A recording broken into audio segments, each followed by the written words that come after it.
Aujourd'hui, c'est toujours extrêmement dur, comme vient de le dire Jean-François.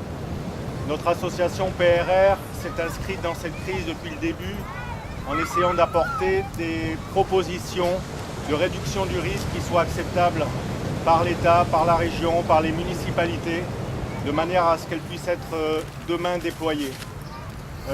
Même si aujourd'hui c'est très dur et qu'on ne voit pas encore vraiment le bout du tunnel, le 1er mai, il y a un programme qui va être lancé, c'est le programme Cap Requin de réduction du risque requin par la pêche. Des drumlines, des palangres.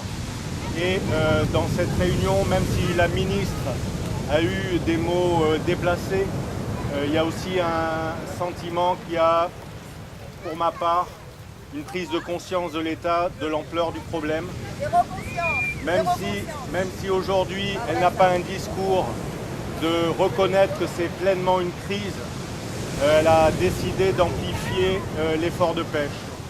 C'est vrai que l'effort de pêche aujourd'hui, si je regarde la mer, je ne vois pas de bateau en train de pêcher. Mais on ressent une certaine volonté. Tout ce travail est très dur, faire avancer c'est extrêmement dur. Mais je pense qu'aujourd'hui on va avancer. Malheureusement il y a des morts, il y en aura peut-être d'autres.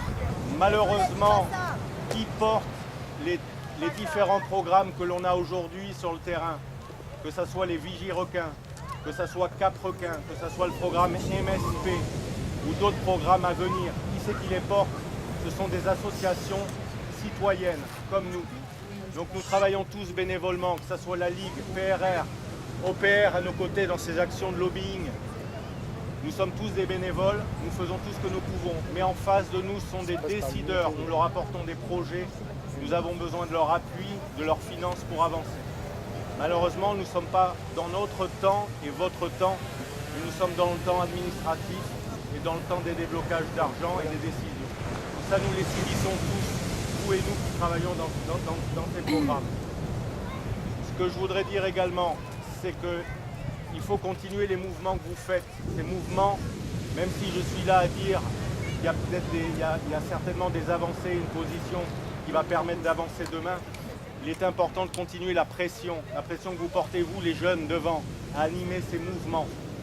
Dimanche prochain, il y a une manifestation qui est prévue dans le lagon à la Saline, et sur le bord du lagon qui s'appelle Lagon sous pression.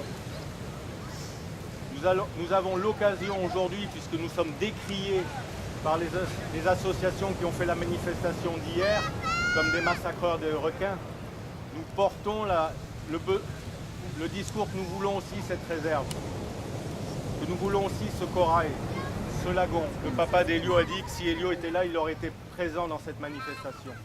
Donc je vous invite tous, dimanche prochain, à venir, à montrer à la réserve marine, à montrer à ceux qui ont organisé hier ce mouvement, dans lequel on retrouve des Sea Shepherd, des Monsieur Galvez, des rangs, de leur montrer que vous aussi vous êtes pour le lagon.